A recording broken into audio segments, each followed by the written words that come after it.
తదనంతరం వేల మంది బ్రాహ్మణ పండితులు స్నానం చేసి పట్టుబట్టలు కట్టుకుని భోజన సమయానికి అక్కడికి వచ్చారు. రాక్షసరాజు యొక్క ఆజ్ఞానుసారంగా సేవకులు నేల మీద అందమైన దర్భాసనాలు పరిచారు. బ్రాహ్మణులు వాటిపై కూర్చున్న తరువాత విరూపాక్షుడు తిలలు, దర్భలు, నీరు తీసుకుని వారిని విధ్యుక్తంగా పూజించాడు. వారిలో విశ్వదేవులను, పితరులను, అగ్నిదేవుని భావించుకుని అతడు వారందరికీ గంధం పూసి పూలమాలలు వేశాడు. అప్పుడు ఉత్తమమైన రీతిలో కొనసాగిన ఆ పూజ వలన ఆ బ్రాహ్మణులు మిక్కిలి శోభించారు. అనంతరం అతడు వజ్రాలు తాపిన బంగారు పళ్ళారాలలో నేతితో తయారు చేసిన తీయని వంటకాలను వడ్డించి వారి ముందు ఉంచాడు.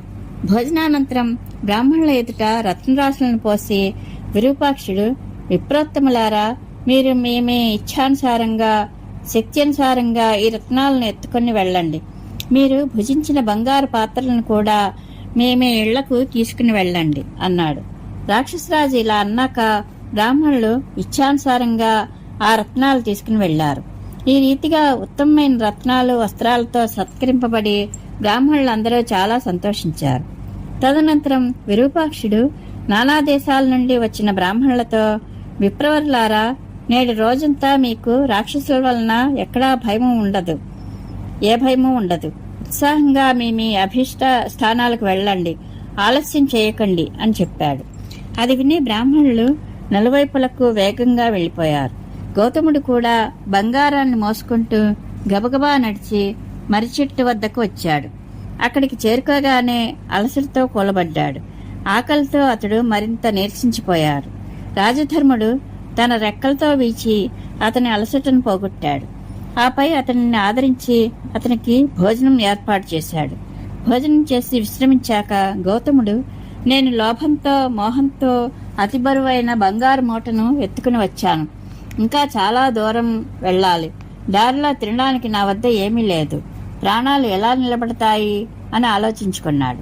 ఇలా అనుకుని ఆ కృతజ్ఞుడు, ఈ పక్షిరాజు రాజధర్ముడు నా వద్దనే ఉన్నాడు కదా, ఎలాగైనా ఇతన్నే చంపి తీసుకుని వెళ్తాను, ఇక్కడి నుండి శీఘ్రంగా వెళ్ళిపోతాను అని నిశ్చయించుకున్నాడు.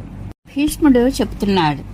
ఆ సమయంలో ఆ పక్షి గౌతముని నమ్మి అతని వద్దనే నిద్రిస్తోంది.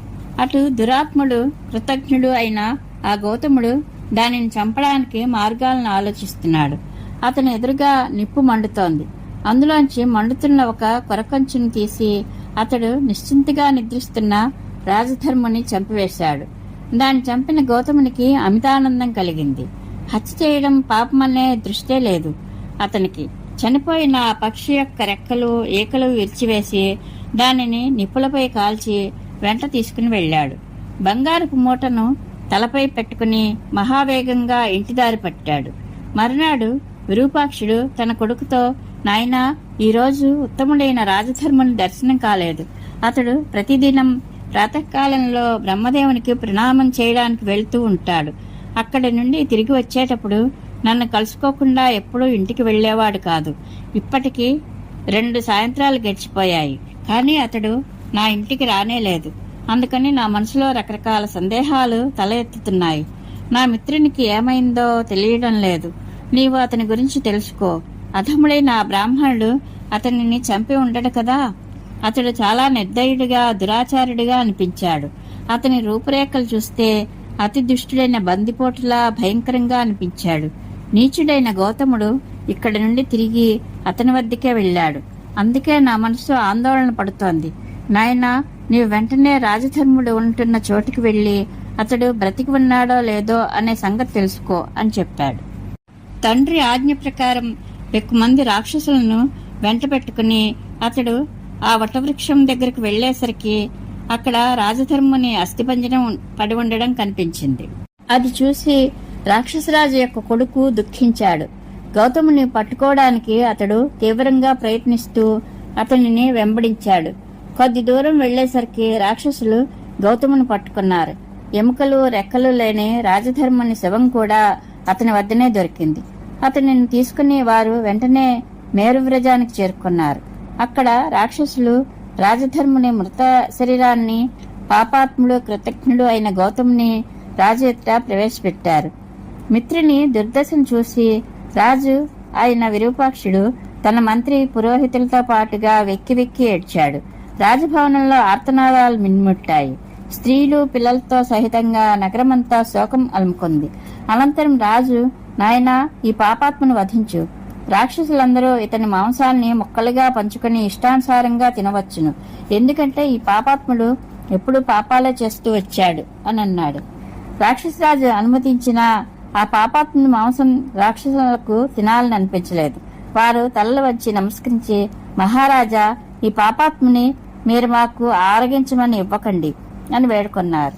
రాజు, సరే, మంచిది, మీరు ఈ కృతజ్ఞుని దస్యులకు అప్పగించండి అన్నాడు. రాజు ఆజ్ఞాపించగానే రాక్షసులు త్రిశూలాలు పట్టిసాలు చేతపట్టి ధరించి విరుచుకుపడి ఆ పాపాత్మని ముక్కలు ముక్కలుగా చేసి దస్యులకు ఇవ్వసాగారు. కానీ దస్యులు కూడా అతని మాంసాన్ని తినడానికి ఇష్టపడలేదు. మాంసాహారులైన జీవులు కూడా కృతజ్ఞుని మాంసాన్ని ముట్టరు. బ్రహ్మహంతకునికి, త్రాగుబోతుకు, దొంగతనం, ప్రతిజ్ఞాభంగం చేసిన వానికి పాప విముక్తికై ప్రాయశ్చిత్తం చెప్పబడింది, కానీ కృతజ్ఞుని ఉద్ధరించడానికి ఏ ఉపాయమూ చెప్పబడలేదు. అనంతరం విరూపాక్షుడు బకరాజు కోసం ఒక చితిని ఏర్పాటు చేయించి అనేక రత్నాలతో, చందనంతో, వస్త్రాలతో దానిని బాగా అలంకరించాడు.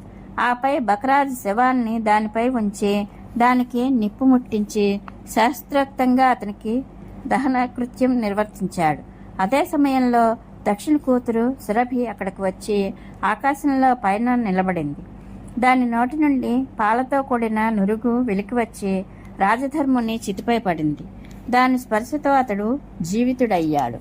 అప్పుడు అతడు ఎగిరి వచ్చి విరూపాక్షుని వద్దకు చేరుకున్నాడు. ఇరువురు మిత్రులు ఆలింగనం చేసుకున్నారు. ఇంతలో దేవేంద్రుడు కూడా విరూపాక్షి నగరానికి విచ్చేసి అతనితో, నీ వలన రాజధర్ముడు బ్రతికాడు, ఇది చాలా అదృష్టం అన్నాడు. అనంతరం రాజధర్ముడు ఇంద్రునికి నమస్కరించి, సర్వేశ్వర, మీకు నా మీద దయ ఉంటే నా మిత్రుని గౌతముని బ్రతికించండి అని అడిగాడు. ఇంద్రుడు అతని మాటకు అంగీకరించి అమృతం చిలుకరించి ఆ బ్రాహ్మణ్ణి జీవింపచేశాడు. గౌతముడు జీవించాక రాజధర్ముడు చాలా ఆనందంగా అతన్ని మిత్రభావంతో ఆలింగనం చేసుకున్నాడు. ధనాన్ని కూడా ఇచ్చి అతనిని వీడ్కొల్పి తన స్థానానికి తిరిగి వచ్చాడు. గౌతముడు మళ్లీ భిల్లుల గ్రామానికే వెళ్లి ఉండసాగాడు.